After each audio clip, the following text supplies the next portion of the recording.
వీళ్ళకి స్వచ్ఛందంగా ధైర్యంగా సర్టిఫికెట్లో క్రైస్తవుడు కావడానికి స్వచ్ఛందంగా బైబిల్లో ఉన్న పేరు పెట్టుకోవడానికి ధైర్యాన్ని స్థైర్యాన్ని ఇవ్వలేని గాడ్ పరలోకం ఎత్తాడు. ఇంకా పార్ట్ 2 ఇంకా అవ్వలేదమ్మా. అతను నన్ను ఒరే అన్నా కూడా నమస్తే సార్ పెట్టాను. మళ్ళీ నమస్తే సార్ అని రిప్లై ఇచ్చాను 2 సార్లు. నమస్కారం అండి. మళ్ళీ ఇంకోటి మేము భోజనం చేస్తున్నాం, అందువల్ల మీ ఫోన్కి రిప్లై ఇలా ఇస్తున్నాము. మళ్ళీ కుదిరినప్పుడు మాట్లాడదాం సార్. అంటే విగ్రహారాధన వ్యతిరేకిస్తారు కదా, అది కూడా ఇతర దేశాల వాళ్ళే చేస్తున్నారు. మీ అభిప్రాయం ఏమిటని పెట్టాను సార్. మీరు వాయిస్ మెసేజ్ లో పెట్టండి సార్, పర్లేదు సార్. నమస్తే అండి. ఎవడో ఏదో పీతున్నాడని చెప్పి మనం పీచలే, ఎవడో మనం వెళ్ళలేం ఇంకా భాష మనం వెళ్ళలేము. తర్వాత నేను మళ్ళీ రిప్లై ఇచ్చాను. బైబిల్ మనకు అక్కర్లే, భలే చెప్పారు సార్. బైబిల్ పనికిమాలింది, మనకు అక్కర్లేదు, బాగా చెప్పారు అని పెట్టాను. ఇప్పుడు చూడండి, అతనిలోంచి యెహోవా బయటకు వచ్చేస్తాడు. బైబిల్ పనికిమాలిది కాదు, నువ్వు పనికిమాలి ఎదవే. బైబిల్ పనికిమాలి ఎదవ అవుతుంది, పనికిమాలి ఎదవ కానా? కాదండి, ఇప్పుడు అతన్ని నేను గౌరవిస్తున్నా. వాళ్ళది ఏ మతం? ప్రేమ మతం. నిన్ను వల్లే నీ పురుగుని ప్రేమించు, నీ శత్రువు కొరకై నువ్వు ప్రార్థన చేయము. నీ శత్రువుని ఎక్కడ నేను ఎవరికి శత్రువుని అవుతాను? ఎలా శత్రువుని అవుతాను చెప్పండి? నేను వాళ్ళకేమైనా డబ్బులు ఎగ్గొట్టానా? వాళ్ళ దగ్గర ఏమన్నా దశంభాగాలు తీసుకున్నానా? పాస్టర్లు వాళ్ళకి శత్రువులు అవ్వాలి, కానీ నేను ఎలా అవుతానమ్మా? నేను వాళ్ళకి నువ్వు ఎక్కడ వాళ్ళకే పుట్టేవరా అని చెప్తున్నాను, కానీ వాళ్ళు ఏమనుకుంటున్నారు? నో బ్రిటిష్ వాడు వచ్చాకనే పుట్టాం అన్నట్టు ఫీల్ అవుతున్నారు. ఇంక తిట్టాడు కదా, రిప్లై ఇచ్చా. సార్ చూసారా, మీరు నేను అన్నమాట నిజం చేశారు. బైబిల్ పనికిమాలిందని నిరూపించింది మీరే సార్, నేను కాదు. నేను మిమ్మల్ని సార్ అంటున్నాను, మీరేమో ఒరే అరే అంటున్నారు. అందుకే పనికిమాలిన బైబిల్ మనకెందుకు, దాని గొడవ మనకని. మీ పేరు ఏంటి సార్? చూడండి, మళ్ళీ వచ్చేస్తాడు యెహోవాడు. పనికిమాలి ఎదవా, బైబిల్ పనికిమాలిది కాదురా. ఇప్పుడు అతను అన్నా కూడా నేను సార్ అనగలిగాను. ఎందువలన? అతను మనవాడే, నేను ఫీల్ అవ్వగలుగుతున్నా. అతను ఫీల్ అవ్వలేడు. ఎందుకని? వాళ్ళని గొర్రెలు మాత్రమే మనుషులు. వాళ్ళకి గొర్రెలు వాళ్ళ మతంలో ఉంటేనే వాడు కన్సిడర్, లేకపోతే కన్సిడర్ కాదు. నేనేమంటా అంటే, ఈ గొర్రెలుగా ఏదో క్రైస్తవులుగా ఫీల్ అయ్యే వాళ్ళు ఎవరికైనా నన్ను ప్రేమించడానికి 3 రీజన్స్ చెప్తాను. వాళ్ళు తెలుగు వాళ్ళు, నేను తెలుగుని ప్రేమించడానికి ఒక ప్లాట్ఫామ్. ఇంకోటి, వాళ్ళు భారతీయులు, నేను భారతీయుని ప్రేమించడానికి 2వ రీజన్. 3వది, వాళ్ళు మనుషులు, నేను మనిషిని. ఈ 3 రీజన్స్ కాకుండా ఈ వదిలేసి వాళ్ళకి గొర్రె అయితేనే ప్రేమిస్తారట. ఇంకెందుకు?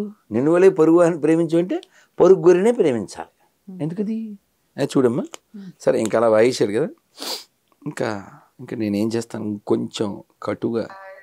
మీరు ఎప్పటికీ సర్టిఫికేట్లో హిందువులే, ఎందుకంటే మాకే పుట్టారు కాబట్టి.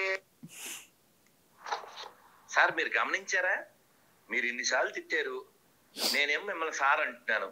బైబిల్ పనికి మాలింది అంటారు, రుజువేంటి? మీ భాషే కదా సార్, మీరెవరో నాకు పరిచయం లేదు, అయినా మీరు ఇన్ని తిట్లు తిట్టగలిగారు. ఏదో ముడ్డి దుడుచుకునే పుస్తకం కోసం. ఏమన్నాను? ముడ్డి దుడుచుకునే పుస్తకం సార్ బైబిల్. మీరు చెప్పిన పి అందులోనే ఉంది సార్. మనకెందుకు భాష, మనకెందుకు సార్? మీ పేరు చెప్పలేకపోయారు సార్, మీ పేరు చెప్పలేదు. ఫోన్లేండి, ముడి దుడుచుకునే బైబిల్ గురించి మనకి ఎందుకు. కానీ మీకు ఎప్పుడు గుర్తొస్తే అప్పుడు మీ అమ్మ పేరు, మీ నాన్నగారి పేరు, మీ పేరు బొకడా బైబిల్ ఉంటే ఫోన్ చేయండి సార్. ఏమన్నాను సార్? బొకడా బైబిల్ అని మీరే నిరూపించారు సార్. బొకడా బైబిల్, బాయ్ బాయ్. నేనేమంటా అంటే అమ్మా, భగవద్గీత, బైబిల్, ఖురాన్ ఇక్కడ పెట్టండి. ఈ 3 పుస్తకాల కంటే 700 కోట్ల మంది మనుషులే ముఖ్యం. రాధా మనోహర్ దాస్ సంతకం పెడతాడు. ముస్లింలు, క్రైస్తవులు కూడా పెట్టాలి. అవుతా? రామ, కృష్ణ, హరి, గిరి, యేసు, అల్లా అన్ని 2 అక్షరాల పేర్లు. ఈ పేర్లు కంటే 700 కోట్ల మందే ముఖ్యం. నేను చెప్తున్నా, గ్రంథాల కంటే, అక్షరాల కంటే మనుషులే ముఖ్యం. నేను చెప్తున్నా. వాళ్ళు చెప్పండి. అంటే అసలు ఒక పాస్టర్ కానీ లేకపోతే ఒక ఆ, ఈ ముస్లిం ప్రవక్త కానీ ముల్లా. ఎవరు రారంటారా? ఎన్నిసార్లు చెప్పాం వాడికి కొన్ని నెలలు అయిపోయింది, 6 నెలలైనా ఉంటుంది. ఈ స్టేట్మెంట్ ఇచ్చి నేను చాలా చెప్పాను, ఒక్కడు కూడా రాలేదు. 26 క్వశ్చన్లు పక్కన పెట్టే, అది ఇంకా జన్మలో అది అవ్వని పని, ఓకే. అది పక్కన పెట్టమ్మా. పోనీ నా మీద బాగా వీడియోలు చేస్తూ రాధా మనోహరం దాస్ గారు పెద్దలు అని నా మీద భలే వీడియోలు చేస్తుంటాడు. ఏం పేరు? కిరణ్ పాల్. ఓకే. అతని వీడియోల్లోకి వెళ్ళి నా నెంబర్ పెడతాను, ఫోన్ చేయనానని చేయడు. పోనీ ఇక్కడికి వస్తాడేమో అడగండి. పోనీ వేరే ఛానల్ వాళ్ళు అడిగితే సార్ మా పత్యాపురం ఏదో మేము చేసుకుంటాం, మమ్మల్ని వదిలేండి సార్ అని అంట. రాజా ఉన్నాడా? రాజా ఇప్పుడు పాస్టర్ రాజా తెలుసుగా, విశాఖపట్నం రాజా అనుకుంటా. అతన్ని పిలిస్తే సార్ ఏదో దశంభాగాలతో అలా జీవితం వెళ్ళిపోతుంది, వదిలేండి సార్ అని చెప్పాడంట. ఇంకో యాంకర్ ఇంకో మీడియా అతను అడిగితే వీళ్ళేమో రారు. మనం ఓపెన్గా చెప్పాం, నేను మసీదుకి వస్తా, చర్చికి వస్తా, మీరు చెప్పినట్టు చేస్తా. ఇప్పుడు ఇన్నెందుకు కానీ మొన్న రంజాన్కి అందరి నోట్లోనూ ఖర్జూరాలు పెట్టారా వాళ్ళు ఇల్లును రాజకీయ నాయకులు. రంజాన్ జరిగిన 3వ రోజే శ్రీరామం వచ్చిందా? ఒక్క బడుద్ద ఎవడైనా ఒక్క గ్లాస్ పానకం ఇచ్చారండి ఎవరికైనా? మెసేజ్లు మీరు చూడండి, ఈద్ ముబారక్ అని పెట్టిన వాళ్ళు ముస్లింస్ పెడితే మనకి అది పెద్ద విషయం కాదు, వాళ్ళ పండగ వాళ్ళు పెట్టుకున్నారు. పెట్టిన వాళ్ళు ఎవడు మనోడు, ఈద్ ముబారక్ పెట్టినోడు ఎవడు మనోడు. పోనీ వీడికి ఎవరైనా ముస్లిం వీడికి శ్రీరామనవమి శుభాకాంక్షలు పెట్టాడా? ముస్లిం సోదరులకు రంజాన్ శుభాకాంక్షలు కింద సుబ్రహ్మణ్యం, రామారావు, అప్పారావు ఎన్ని. మరి హిందూ సోదరులకు శ్రీరామనవమి శుభాకాంక్షలు కింద ఉస్మాన్ బాషా, లేకపోతే ఓవైసీ, లేకపోతే అస్మద్దు, లేకపోతే ఏమన్నా ఎప్పుడైనా ఫ్లెక్సీ చూసారా ఎక్కడైనా? కానీ గురువు గారు, కర్ణాటకలో ఒక కాంగ్రెస్ లీడర్ డాటర్ని చంపేయటం అది జస్ట్ నిన్నే హుబ్బలియా దాని పేరు వైరల్ అవుతోంది.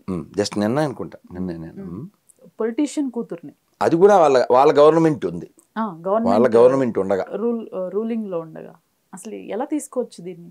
ఎలా తీసుకోవడం ఏంటమ్మా, బుద్ధి జ్ఞానం ఉండాలి. బుద్ధి జ్ఞానం నువ్వు ఎక్కడ ఉంటున్నావు? ఇప్పుడు కూడా నేను ఆ ఉపన్యాసంలో ప్రతిజ్ఞ చేయించి వచ్చాను. ఏం ప్రతిజ్ఞ చేయించాను? హిందూగా పుట్టిన నేను, హిందూగా జీవిస్తున్న నేను, హిందువుల దగ్గరే కొంటాను, హిందువుల దగ్గరే తింటాను, హిందువులనే కంటాను, హిందువులాగే ఉంటాను. నువ్వు ఆ పని చేయాలి.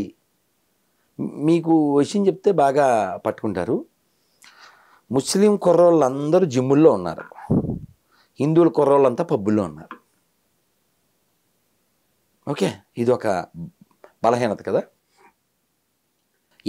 ఎన్ని సూట్ కేసుల్లో తలకాయ లేకుండా బాడీలు వచ్చినా, ఎన్ని ఫ్రిడ్జుల్లో మొక్కలైపోయినా, శ్రద్ధ లాంటి వాళ్ళకి శ్రాద్ధం పెట్టినా, కన్నయ్యలాల్ లాంటి వాళ్ళు హత్యగాంపబడినా, నాగరాజు లాంటి వాళ్ళు నడి రోడ్డు మీద అయిపోయినా, నువ్వు ఇంకా బయ్యా అంటున్నావు అంటే నువ్వు తినేది ఇంకా ఏం చెప్పాలి? కాబట్టి మారవలసింది వాళ్ళు అని కోరుకోవద్దండి ప్లీజ్. మీరు 1000 ఏళ్ళు వెనక్కి వెళ్ళండి, ఎంత వెనక్కి వెళ్ళినా అదే చరిత్ర ఉంటుంది, అదే బిహేవియర్ ఉంటుంది. మారవలసింది కేవలం భూమి మీద హిందువులు ఒక్కలేనమ్మా. అసలు I don't want to blame Muslims or Christians, ఎందుకంటే వాళ్ళు ఎలా ఉండాలో అలా ఉన్నారు. మీరు చూడండి, అసలు మేము ఇందాక ఎక్కడ ట్రాఫిక్ జామ్లో ఉన్నాం, పంజాగుట్లో ఎక్కడ ఎవరో ఉన్న 3-4 ముస్లిమ్స్ బల్ల మీద క్యాప్స్తో ఉన్నారు, స్కల్ క్యాప్, వాళ్ళ టోపీ ఉంది. సో వాళ్ళు ముస్లిమ్స్ తెలుస్తుంది. ఇప్పుడు మన ఆడపిల్ల మన పిల్లో తెలదు, బయట వాళ్ళ పిల్ల ఎవరి పిల్లో తెలదు, మగ పిల్లోడు ఎవరి పిల్లోడు ఎలా తెలుస్తాడు? A Muslim remain Muslim, a Christian remain Christian, Hindus become seculars. Seculars means nothing but నపుంసకాస్, అంతే. ఈ స్టేట్మెంట్ వెనక్కి తీసుకోండి. ఎవడైనా సెక్యులరిజం ఉంది అని నిరూపించదలిస్తే మసీద్కి, చర్చికి నేను వచ్చి వాళ్ళు చెప్పినట్టు చేస్తా, అయిపోయాక వాళ్ళు వచ్చి బంద్ చేయాలి, అప్పుడు సెక్యులరిజం ఉంది. ఇది ఈ స్టేట్మెంట్ చెప్పి మనం సంవత్సరం అయింది, సంవత్సరం పైన ఏం జరగలే. అలాగే పుస్తకాల్లో మానవత్వం టాపిక్, అక్షరాలు ముఖ్యం కాదు మనుషులే ముఖ్యం, గ్రంథాలు ముఖ్యం కాదు మనుషులే ముఖ్యం. దేనికి ఎవడో చెప్పట్లేదండి, ఎవడు రావట్లేదు. అంటే వాళ్ళకి లక్ష్యం ఉంది. ఏం లక్ష్యం ఉంది? ప్రపంచం అంతా ముస్లిమ్సే ఉండాలి అని లక్ష్యం ముస్లిమ్స్కి ఉంది. ప్రపంచం అంతా క్రైస్తవులే ఉండాలని లక్ష్యం క్రైస్తవులకు ఉంది. ప్రపంచం అంతా బాగుండాలి మన ఒక్కళ్ళకు ఉంది. సర్వే జన సుఖినో భవంతు మన ఒక్కళ్ళమే చెప్తున్నాం.